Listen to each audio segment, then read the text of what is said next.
ये बात तो हम सब जानते हैं कि हमें ज़िंदा रहने के लिए कुछ ना कुछ खाने की ज़रूरत है, हमें कुछ ना कुछ फूड लेने की ज़रूरत है। लेकिन हम ऐसा क्यों करते हैं? अब ये बात भी हम सब जानते हैं कि फूड से हम लोगों को एनर्जी मिलती है। तो हम लोगों को अपने इस काम करने के लिए फूड की ज़रूरत है, जिससे हम लोग एनर्जी को हासिल करते हैं। लेकिन हम लोग इस एनर्जी को हासिल कैसे करते हैं?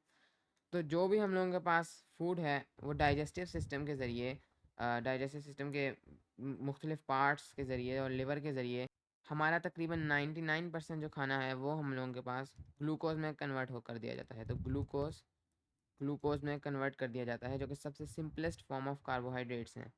और नॉर्मल कंडीशंस में हम लोगों के पास हमारी जितनी भी एनर्जी है वो इसी ग्लूकोज से आती है। अब होता ये है कि एक इस ग्लूकोज को कुछ एक प्रोसेस से गुजारा जाता है, जिसके ज़रिए से इसके अंदर से एनर्जी निकाली जाती है। उस प्रोसेस को हम लोग सेलुलर रेस्पायरेशन कहते हैं। Cellular respiration. अब होता ये है कि अगर हम अपने पूरे प्रोसेस को एक केमिकल इक्वेशन की सूरत में समराइज़ करें, तो हम लोगों के पास ग्लूकोज के अंदर ऑक्सीजन डाली जाती है।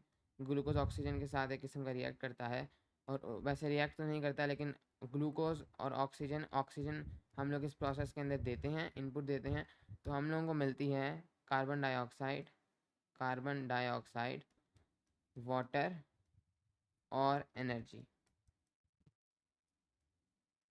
और ये इक्वेशन बैलेंस नहीं है, लेकिन मैं आपको बस एक आइडिया देना चाह रहा हूँ कि हमारे लोगों के बॉडी के अंदर होता क्या है। तो अब हम लोगों को किसी भी खाने को एनर्जी में कन्वर्ट करने के लिए ऑक्सीजन की ज़रूरत है। ऑक्सीजन के बगैर ये करना काफ़ी मुश्किल है। ऑक्सीजन के बगैर ग्लूकोज को एनर्जी में आप उस तरीके से कन्वर्ट नहीं कर सकते। और इसी तरीके से हम लोगों के पास यहाँ पर ये CO2 प्रोड्यूस हो रहा है। और हाँ, ऑक्सीजन हम लोग इनहेल करते हैं। ऑक्सीजन हम लोग अपने लंग्स के ज़रिए से इनहेल करते हैं। और कार्बन डाइऑक्साइड, जिसकी हमें कोई ज़रूरत नहीं है, उसको हम लोग एक्सहेल कर देते हैं। और ये हम लोग करते इसीलिए हैं ताकि हमारी ग्लूकोज हमारी एनर्जी में कन्वर्ट हो सके।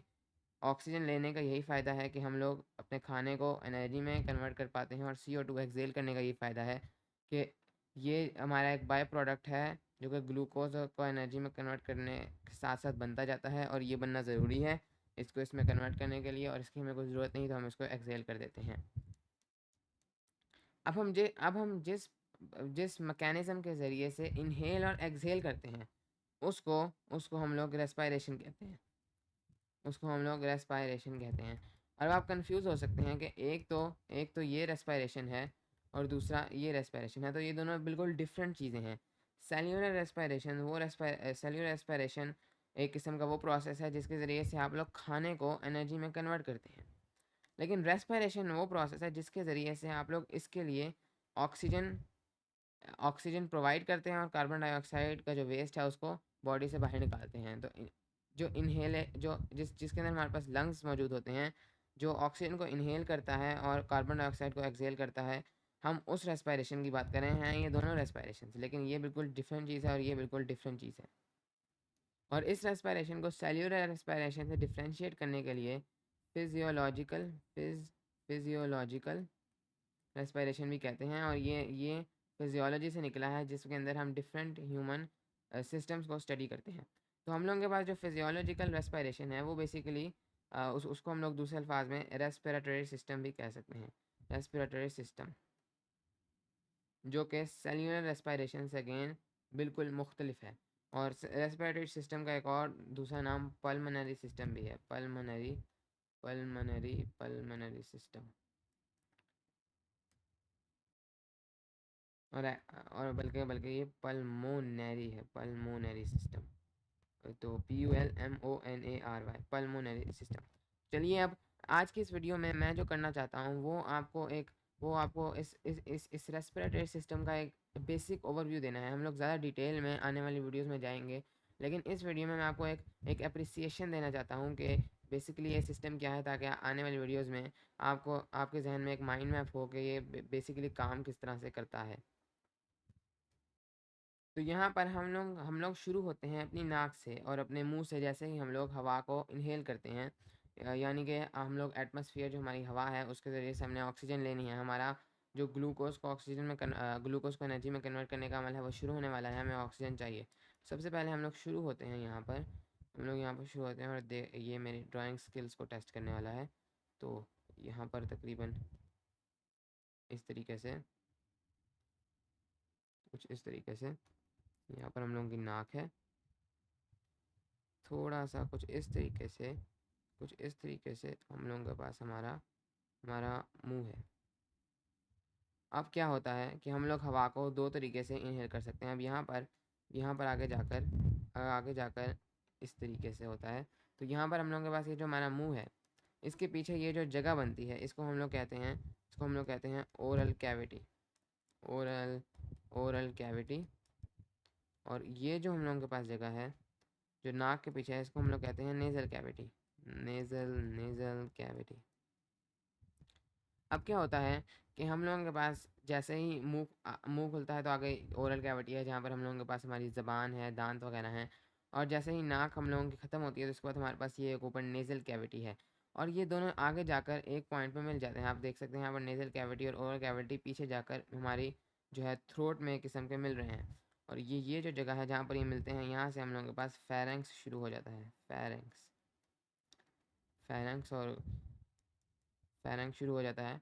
और अब आप देख सकते हैं कि हम लोगों के पास यहाँ नीचे हवा जाने वाली है, यानी कि हम लोगों ने जो ऑक्सीजन लेके जानी है, नीचे हमारे पास लंग्स वगैरह हैं जहाँ पर हमारे पास हवा जाने वाली है।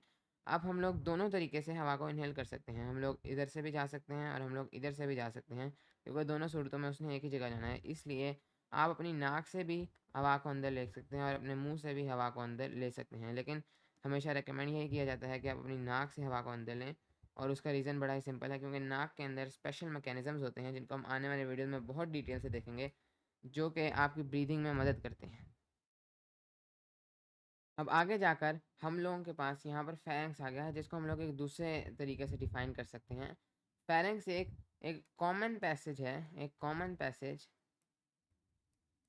पैसेज है फूड और एयर के लिए, क्योंकि अगर आप देखें तो जब हम लोग खाना खाते हैं तो वो भी इसी नाली के ज़रिए से नीचे जाता है, और हम हवा ले रहे हैं तो वो भी इसी नाली के नीचे से ज़रिए जा रहा है। तो शुरू में हम लोगों के पास खाना और हवा एक ही नाली के ज़रिए नीचे जाता है, लेकिन आगे जाकर ये हमारे पास डिवाइड हो जाता है। आगे जाकर क्या होता है कि आगे जाकर ये तकरीबन इस तरीके से बीच में एक डिवीज़न हो जाती है दो नालियों में। तो हम लोगों के पास तकरीबन कुछ इस तरीके से एक डिवीज़न हो जाती है, तकरीबन कुछ इस तरीके से हम लोगों के पास यहाँ पर एक इस तरीके से डिवीज़न हो जाती है। मैं इसको इस कलर से करता हूँ। एक डिवीज़न हो जाती है। अब हम लोगों के पास यहाँ पर दो दो दो पाइप्स में ये डिवाइड हो जाता है। तो मैं इसको थोड़ा सा बढ़ाता हूँ। कुछ इस तरीके से दो पाइप्स में ये डिवाइड हो जाता है। हम लोगों के पास यहाँ पर हम लोगों का ये वाला पाइप आ जाता है, और यहाँ पर हम लोगों के पास ये दूसरा पाइप जाना शुरू हो जाता है।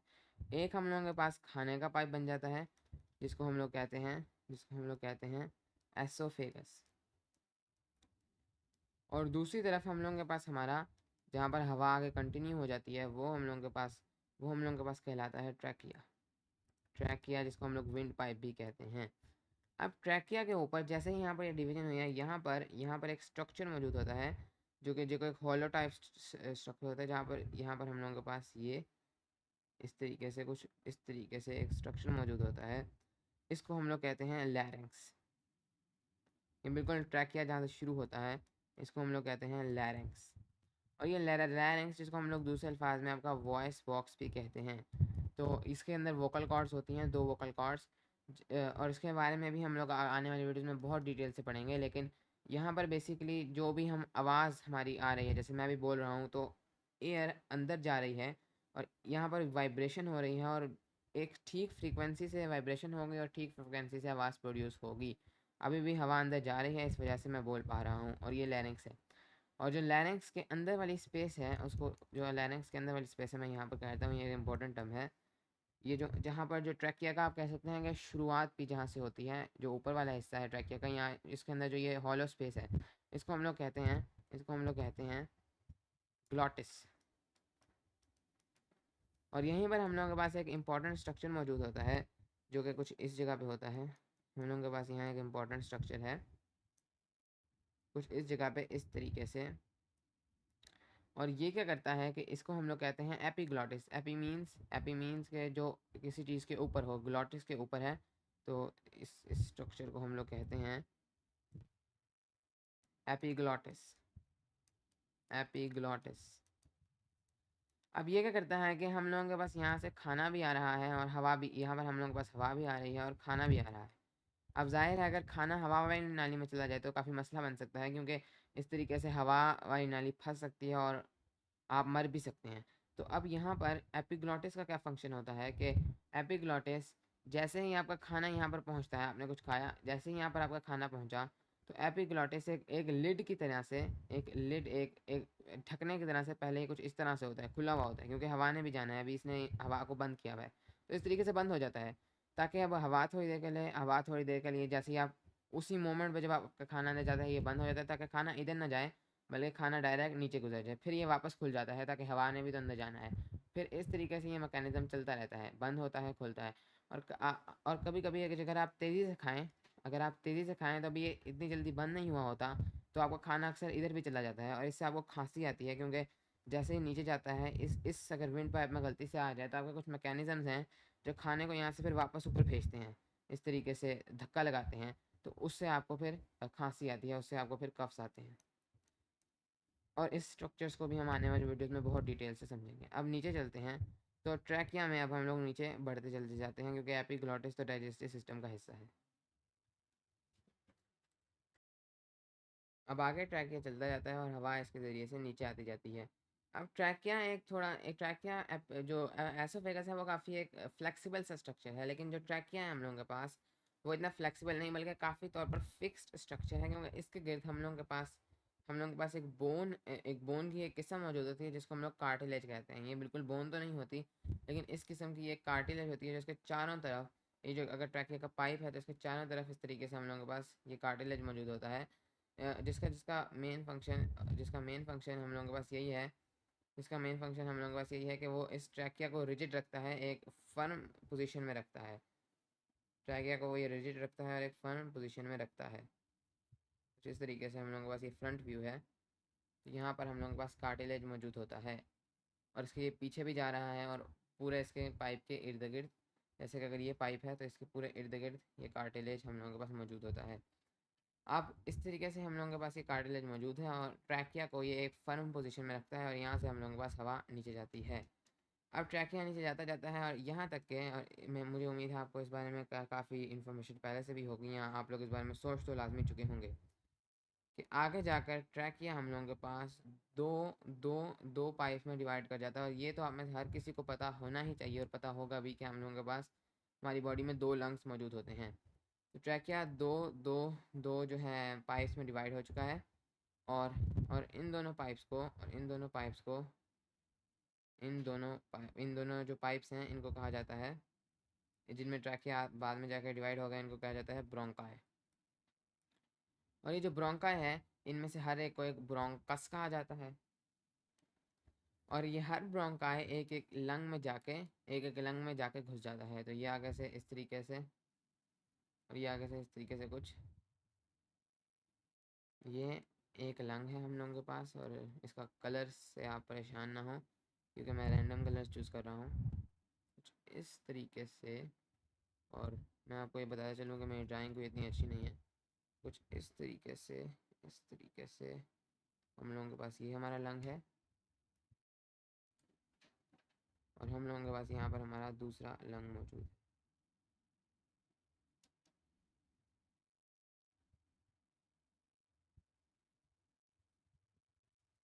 कुछ इस तरीके से हम लोगों के पास हमारे दो लंग्स हैं, और मैं इनको थोड़ा सा और बड़ा कर देता हूँ, इस तरीके से हम लोगों के पास हमारा ये लंग है। इस तरीके से ही हम लोगों के पास हमारा ये दूसरा लंग मौजूद है। अब एक चीज़ जो आपने ध्यान में रखनी है, वो ये है कि जो कार्टिलेज है, ये ब्रोंकस और यहाँ दूसरे अल्फाज में ब्रोंकाई पर भी मौजूद होता है। तो यहाँ पर ये हम लोग बस मैं कार्टिलेज पूरा बना देता हूँ, तो ये इधर भी मौजूद होता है। तो ब्रोंकाई भी एक थोड़ा से जिस स्ट्रक्चर्स हैं, तो इधर भी ये मौजूद होता रहता है। इधर भी ये है और इस जगह पर भी ये आगे चलता रहता है। लेकिन जैसे ही ये ब्रोंकाई लंग्स के अंदर एंटर कर जाते हैं, जहाँ पर ये आगे आप देख सकते हैं लंग्स के अंदर एंटर कर गए हैं, तो नंबर एक तो ये है कि ये थोड़े से पतले होना शुरू हो जाते हैं, मज़ीद इसी तरीके से आगे टूटना शुरू हो जाते हैं और इनके ऊपर से कार्टिलेज भी ख़त्म हो जाता है। तो ये जो स्ट्रक्चर्स हम लोगों के पास बाद में आते हैं, इनको हम लोग कहते हैं ये जो हम लोगों के पास स्ट्रक्चर्स आए हैं इसके डिवाइड होने से थोड़े पतले भी हैं और उनके ऊपर कार्टिलेज भी मौजूद नहीं है, इनको हम लोग कहते हैं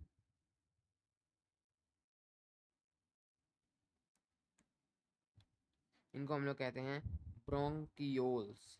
तो ब्रोंकियोल्स, तो ये मेरे पास दो ब्रोंकियोल्स हैं, ये मेरे पास दो ब्रोंकियोल्स हैं, ब्रोंकियोल्स, ब्रोंकियोल्स। अब आगे ब्रोंकियोल्स जो हैं ये मज़ीद छोटे होते जाते हैं और बहुत ज़्यादा जो है वो पतले होना शुरू हो जाते हैं। तो इस तरीके से ये आगे मज़ीद डिवाइड करेंगे और आगे मज़ीद डिवाइड करेंगे और पहुँचते पहुँचते अब मैं यहाँ पर आपको एक बस एक आइडिया दे रहा हूँ, ये बहुत ज़्यादा ब्रांचेस की जिस तरह से एक दरख्त की ब्रांच है उस तरीके से ये टूटना शुरू हो जाते हैं। कुछ इस तरीके से यही यही हमारे पास यहाँ भी होगा।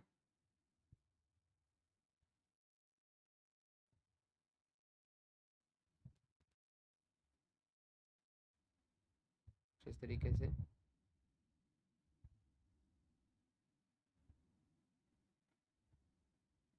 फिर यही चीज़ हम लोगों के पास यहाँ पर भी होगी।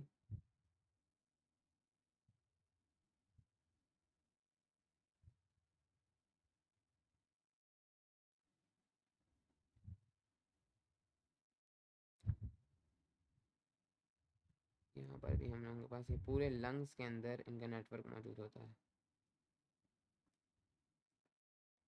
एनीवेज कुछ इस तरीके से हम लोगों के पास यहाँ पर आगे जाकर आ गए हैं।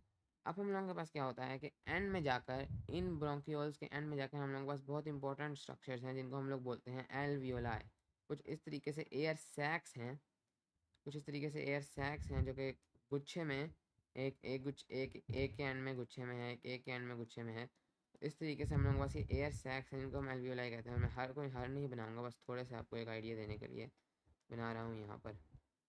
तो एक ये आ गए हम लोगों के पास, कुछ हम लोगों के पास यहाँ आ जाएंगे, कुछ हम लोगों के पास यहाँ आ जाएंगे बिल्कुल एग्जैक्ट एंड पे जा,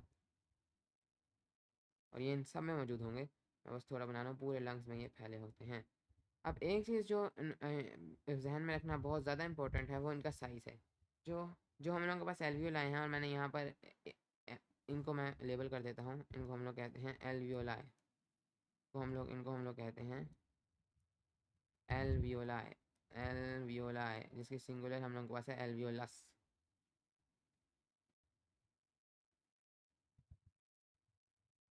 अब हम लोगों के पास इनका जो साइज़ है वो काफ़ी ज़्यादा छोटा है और यहाँ पर मैंने स्केल से ये ड्रॉ भी नहीं किया है।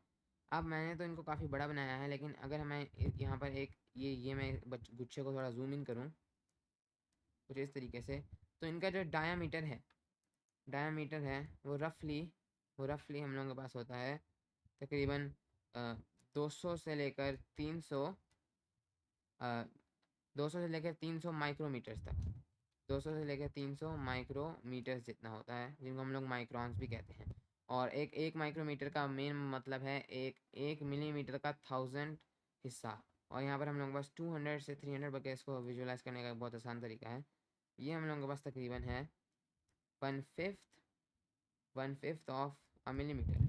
1 मिलीमीटर का तकरीबन 5वां हिस्सा एक एल्वियोलाई का डायमीटर है। और अगर मैं 1 मिलीमीटर देखूँ तो वो तकरीबन तकरीबन तकरीबन इतना नहीं, बल्कि ये ज़्यादा हो गया थोड़ा सा, इतना सा हम लोगों के पास 1 मिलीमीटर होगा। और इसका भी 1/5 हिस्सा, आप खुद सोच सकते हैं कि ये कितने ज़्यादा छोटे होंगे। अब जो एल्वियोलाई हैं इनका ये हम कह सकते हैं कि ये रेस्पिरेटरी सिस्टम के अंदर लंग्स के सबसे इंपॉर्टेंट पार्ट्स हैं, क्योंकि यही यही सबसे अहम किरदार अदा करते हैं।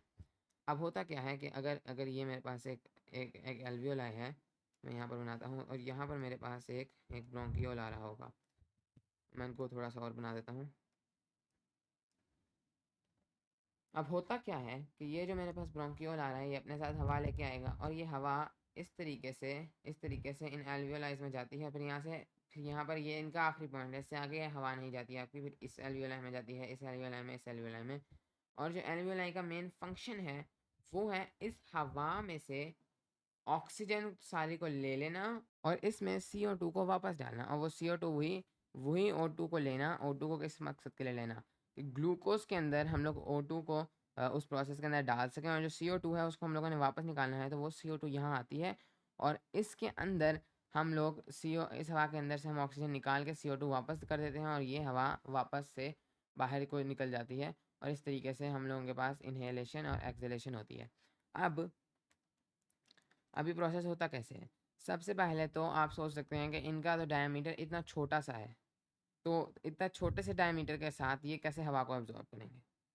तो यहाँ पर इनका डायमीटर तो छोटा है, लेकिन एक बहुत इंटरेस्टिंग बात यह है कि ये बहुत ज़्यादा तादाद में पाए जाते हैं। इनफैक्ट एक आम ह्यूमन में टोटल टोटल तकरीबन 400 मिलियन एल्वियोलाई मौजूद होते हैं, और इनकी जो मेम्ब्रेन है वो काफ़ी ज़्यादा थिन होती है। तो अगर अब हम लोग इनकी जो है अंदर की सरफेस एरिया को देखें, तो जो इनका एवरेज सरफेस एरिया है, क्योंकि इनका सरफेस एरिया एक नहीं रहता, ये जब इनहेलेशन होती है तो ये फूल जाते हैं गुब्बारे की तरह, एक्सेलेशन होती है तो ये वापस से एक गुब्बारा इस तरह से छोटा हो जाता है, उस तरह से हो जाता है। लेकिन जो इनका एवरेज सरफेस एरिया है जब ये फूल जाते हैं हवा को अब्जॉर्ब करने के लिए, वो तकरीबन 75 मीटर, सेंटीमीटर भी नहीं, मीटर स्क्वायर्ड है। इन सब का मिला के 400 मिलियन एल्वियोलाई का मिला के। और ये एक एक एक एक एक आम इंसान का तो जो लॉन होता है उसका भी साइज़ इतना होता है, यानी कि तकरीबन आप कह सकते हैं कि एक ज़मीन जिसके अंदर 9 बाई 9 या एक टेनिस कोर्ट भी तकरीबन इतना उसका सरफेस एरिया होता है। तो इससे एक बार में ही इतनी ज़्यादा हम लोग ऑक्सीजन को एब्जॉर्ब कर सकते हैं। अब आप सोच सकते हैं कि यहाँ पर हमारे पास ऑक्सीजन आएगी कैसे और हम लोग CO2 को जो है वो लेके कैसे जाएंगे। तो मैं यहाँ पर आप लोगों को एक छोटा सा आइडिया दूंगा, और ज़्यादा डिटेल में हम लोग आने वाली वीडियोज़ में जाएंगे। तो यहाँ पर क्या होता है कि हम लोगों के पास हमारी ब्लड कैपिलरीज होती हैं, और यहाँ पर हम लोगों के पास यहाँ पर ब्लू रंग का थोड़ा पर्पलिश सा हम लोगों के पास यहाँ पर ये जो है ब्लड कैपिलरीज आ रही होती हैं, जिनके अंदर ब्लड हम लोगों के पास ब्लू रंग में होता है। आप कहेंगे कि ब्लू रंग में ब्लड होता है, तो बिल्कुल होता है, लेकिन ये वो ब्लड है जिसके अंदर ऑक्सीजन मौजूद नहीं है। तो ये दरअसल अभी अभी सेल से आ रहा है। तो मैं यहाँ पर एक विजुअल बनाता हूँ। तो अभी अभी हो सकता है कि ये एक सेल से आ रहा है, क्योंकि ब्लू है, ये कलर ब्लू है इस ब्लड का। तो ये एक सेल से आ रहा है, जिस सेल को ये अभी अभी ऑक्सीजन देकर आया है, यानी कि इसने अब इससे पहले अब जो हमारे पास ऑक्सीजन वाला ब्लड है, ऑक्सीजनेटेड ब्लड, उसका कलर है रेड। तो इससे पहले क्या हुआ है, इससे पहले ये हुआ है कि अगर हम लोगों के पास ये हमारी ब्लड कैपिलरीज थी, ये हम लोग बस हमारी हमारी जो है वो ब्लड वेसल्स थी, कैपिलरीज नहीं। तो यहाँ पर जाकर इससे पहले हम लोगों के पास यहाँ पर ऑक्सीजनेटेड ब्लड था कुछ इस तरीके से, और ये आ रहा था हम लोगों के पास हार्ट से। और एक एक कुछ टर्म्स आप देख लें, तो जब भी हम लोगों के पास कोई भी ब्लड जो है कि किसी भी कैपिलरीज में ब्लड जो है वो हार्ट से दूर जा रहा हो, जैसे इसमें ही हार्ट से लेके आ रहा है ब्लड, इसको हम लोग कहते हैं आर्टरी। और वो चीज़ें जो हार्ट को जो ब्लड को हार्ट की तरफ लेके जा रही होती हैं, उनको हम लोग वेन्स कहते हैं। अब हम लोग यहाँ पर एक चीज़ देखें, तो ये आर्टरी थी जो कि हम लोगों के पास हमारा ऑक्सीजनेटेड ब्लड लेके आ रही थी। और हम लोगों के पास जो वेन्स हैं, मैं यहाँ पर लिख देता हूँ, आर्टरी है अवे फ्रॉम हार्ट, और जो वेन है वो है टुवर्ड्स हार्ट। ना अब हम लोगों के पास यहाँ पर आर्टरी तो हमारा ब्लड लेके आ गई। अब आगे क्या हो, आगे हमारा ब्लड आ चुका है, और अब हम लोगों के पास ये यहाँ पर मैं थोड़ा सा क्लियर कर दूँ, यहाँ पर थोड़ी सी एक मैं करेक्शन कर दूँ कि ये हम लोगों के पास आर्टरीज वापस से हार्ट की तरफ चली जाती हैं। हम लोगों के पास यहाँ पर से आर्टरीज हार्ट रेड बनाया जाता है आमतौर पे। तो मैं अभी यहाँ पर एक हार्ट ऐसा होता नहीं, लेकिन मैं इस तरह बना रहा हूँ। तो यहाँ पर हार्ट में हमारे पास ये जो है वेन्स वेन्स चली जा चुकी हैं, क्योंकि ये अब हम लोगों के पास हार्ट की तरफ जा रही हैं। अब यहाँ पर से वापस ही निकलती हैं और अब ये लंग्स की तरफ जाती हैं। तो ये कुछ इस तरीके से, कुछ इस तरीके से। और अब अगर आप देखें तो ये थोड़ा अजीब लग सकता है, लेकिन ये अब आर्टरीज हैं, क्योंकि अब ये हार्ट से दूर जा रही हैं। अब ये क्या होगा कि यहाँ पर ये आएंगी और अब ये यहाँ पर आकर ब्लड ऑक्सीजन ले लेंगी, कार्बन डाइऑक्साइड दे देंगी वापस से। अब ये हम लोगों के पास वापस से जो है वो ऑक्सीजनेटेड हो जाएंगी और अब ये हम लोगों के पास वेन्स हैं, क्योंकि अब ये वापस से हार्ट की तरफ जाएंगी। तो मैं मे भी जो है गलत चेम्बर्स की तरफ लेके जा रहा हूँ, क्योंकि यहाँ पर मैं ज़्यादा डिटेल में नहीं जा रहा। उसके बाद ये जो है हम लोगों के पास यहाँ पर से हार्ट वापस से इनको भेजेगा, यहाँ से वापस से भेजेगा इस तरफ, कि वापस से दो और ये साइकिल चलती रहेगी। और अब हमारे पास, अब हम लोगों के पास ये क्या है, अब हम लोगों के पास ये दोबारा से आर्टरीज बन चुकी हैं, क्योंकि अब ये हार्ट से दूर जा रही हैं। तो ये आपने ये चीज़ याद रखनी है, arteries away and when is towards the heart. तो अब मैं ज़्यादा डिटेल में नहीं गया, क्योंकि मैं इस वीडियो में आपको सिर्फ एक ओवरव्यू देना चाहता था। अब अगर हम लोग वापस आएँ तो एक छोटा सा स्ट्रक्चर है जिसको और पढ़ना बाकी है, और वो है हम लोगों के पास काफ़ी इंपॉर्टेंट स्ट्रक्चर है, और वो है हम लोगों के पास डायाफ्राम। डायाफ्राम हम लोग के पास यहाँ पर कुछ फ्लैट सेल्स का एक इस तरीके से एक रबर बैंड टाइप चीज़ है, जो कि हमारे लंग्स को हवा अंदर लेने और बाहर लेने में मदद करता है, बल्कि एक बहुत अहम किरदार अदा करता है। अब हम लोगों के लंग्स जो हैं वो कैसे हवा अंदर लेते हैं और कैसे हवा बाहर लेते हैं। अब होता क्या है कि यहाँ पर हम लोगों के पास यहाँ लंग्स जो हैं थोड़े से नेचुरली थोड़े से स्क्वीज्ड पोजीशन में होते हैं, यानी कि इनको थोड़ा सा दबाया गया होता है। और ये जो डायाफ्राम है, ये डायाफ्राम की नेचुरल पोजीशन है, इस तरीके से आर्च्ड फॉर्म में एक इस तरीके से जो है ये बंधा लगा हुआ है, और इसने इनको एक तंग करके रखा हुआ है लंग्स को। तो अब जैसे ही हम लोगों को हवा अंदर लेके जानी है, तो हमारा ब्रेन क्या करता है कि डायाफ्राम को कहता है कि हम लोगों के पास डायाफ्राम है, डायाफ्राम। अब ब्रेन क्या कहता है कि डायाफ्राम को कहता है कि डायफ्राम को कहता है, ऑर्डर देता है कि कॉन्ट्रैक्ट कर जाओ, यानी कि अब थोड़ा सा जो है थोड़े से जो है मज़ीद टाइट हो जाओ। और यहाँ पर ये अब जो इसकी न्यू पोजीशन आती है वो कुछ इस तरीके से थोड़ी सी आप इमेजिन कर सकते हैं, थोड़ी सी इधर से नीचे हो जाती है, एक एक रबर बैंड की तरह से ये स्ट्रेच कर जाता है। अब जैसे ही ये स्ट्रेच करता है, तो हम लोगों के पास जो लंग्स हैं उनका वॉल्यूम इंक्रीज हो जाता है, और हम लोग जानते हैं, और मुझे उम्मीद है आप जानते होंगे, कि volume is inversely proportional to the pressure. अब हम लोगों के पास वॉल्यूम तो इंक्रीज हो गया, लेकिन अंदर जो हवा थी लंग्स के, उसका उन्होंने प्रेशर उनका कम हो गया है। अब बाहर जो हम लोगों के पास एनवायरनमेंट में हवा है उसका प्रेशर ज़्यादा है, लेकिन हमारे पास अंदर जो लंग्स में हवा है उसका प्रेशर कम है। तो ऑटोमेटिकली हवा बाहर से अंदर मूव कर जाती है, और ये फूल भी जाता है। फूल इसलिए जाते हैं क्योंकि इनका वॉल्यूम बड़ा होता है। फूल जाते हैं और हवा अंदर ले लेते हैं। अब जैसे ही वापस से हवा को बाहर भेजना है, तो यहाँ पर से ब्रेन अब ऑर्डर करेगा इसको कि रिलैक्स कर जाओ, वापस अपनी ओरिजिनल पोजीशन पे आ जाओ। डायफ्राम को, डायफ्राम वापस से ऊपर की तरफ अपनी इस पोजीशन में आ जाएगा, और वापस से इनको एक तरह से धक्का सा देगा, और इनका प्रेशर अब इनका वॉल्यूम जो है वो कम कर देगा, और इनका प्रेशर अब अंदर ज़्यादा हो जाएगा और बाहर जो है वो कम हो जाएगा। अब क्या होगा कि अब अंदर से जो हम लोगों के पास हवा है वो बाहर की तरफ चली जाएगी, और फिर इस तरीके से ये प्रोसेस रिपीट होता रहेगा, और आपको डायफ्राम ऊपर नीचे मूव करता रहेगा। और आने वाली वीडियोस में हम इसके भी स्ट्रक्चर को थोड़ी और डिटेल में देखेंगे। तो होपफुली इस वीडियो से आपको एक आइडिया मिला होगा कि हम लोग का रेस्पिरेटरी सिस्टम कैसे वर्क करता है। आने वाली वीडियोस में हम इनमें से हर एक पार्ट को डिटेल में समझेंगे।